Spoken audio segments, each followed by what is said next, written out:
बिस्मिल्लाहिर्रहमानिर्रहीम अस्सलाम वालेकुम व्यूअर्स की हाल चाल है थोड़ा उम्मीद करदी हां तुसी बिल्कुल ठीक हो सो और आप तुहानू हसदे रखे ते वसदे रखे तुसी देख रहे हो मेरा चैनल नूर फातिमा हैप्पी व्लॉग जिसनू लाइक करो सब्सक्राइब करो ते अच्छे अच्छे प्यारे प्यारे। हाँ जी व्यूअर्स मैं आई हां घर पिंड अपने जिथे असी बना रहे हैं नवा घर। घर तो साडा पहले भी है लेकिन असी कोई मसला है जिसकी वजह तो डेरे ते रहने हैं ते असी नवा भी घर बना रहे हैं ते ए ओदी कल असा दीवार बनाई माशाल्लाह काफ़ी काम हो गया एवं समझो अद्धा काम हो गया तो अद्धा काम रह गया। असा मुड़ होना नवे घर शिफ्ट। एक रूम है ये मेरा रूम है ए सामने जो इतना ज़्यादा गैप नज़र आ रहा है ये बाजी ते भाई का रूम है। अगे जाके मैं थानू सारा अपना होम विजिट करा देनी जेडे मेरे भाई मैंने कमेंट करते हैं ना भाई तुसी अपना घर जेड़ा है वो विजिट कराओ जिससे साडा घर जेड़ा है ना कंप्लीट कोई नहीं होया।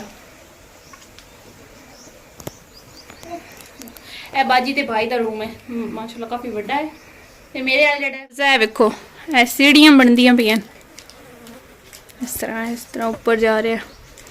ऐसा लेंटर पाया है ए साडा वाशरूम है जेड़ा सीढ़ियां दे थल्ले नाल ही है बाजी ते भाई दा रूम। ए हाल है गराज काम अजे तक चलता पिया। है साडा किचन ते ए जिथे बाजी मंजी पा के बैठी हुई है ये साडा हाल है।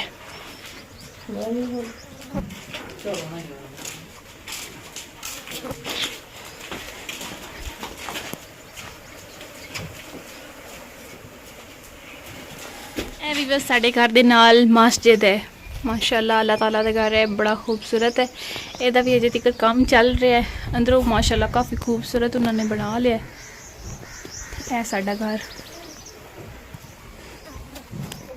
ये वजह है वेखो ए गेट लगा हुआ ये हजे तक कंप्लीट कोई नहीं मतलब इस ते पेंट कोई नहीं होया है। जो पूरा घर मुकम्मल हो जासी ना बाद जिस ते पेंट होसी क्योंकि बाद पेंट सही होंदा ते ए बाहरों इस तरह का नक्शा है। व्यूअर्स कमेंट से लाजमी दसना कि साडा घर थानू किस तरह का लग्या।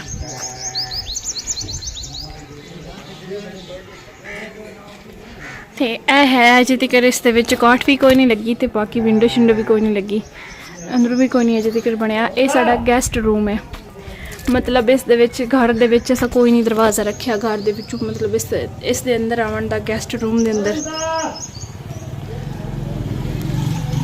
गेस्ट रूम में आवन वास्ते सानू गेट तो बाहर निकल के ही आना। हाँ जी भी बस ए साडे पिंड दे मन्ने परवन्ने मिस्त्री हैं मतलब नक्शियां ते काम करदे हैं। ए सारा घर जेड़ा है ना वो इन्हें ही बनाया साडा इन्हां दा नाम है साबिर सुल्तान।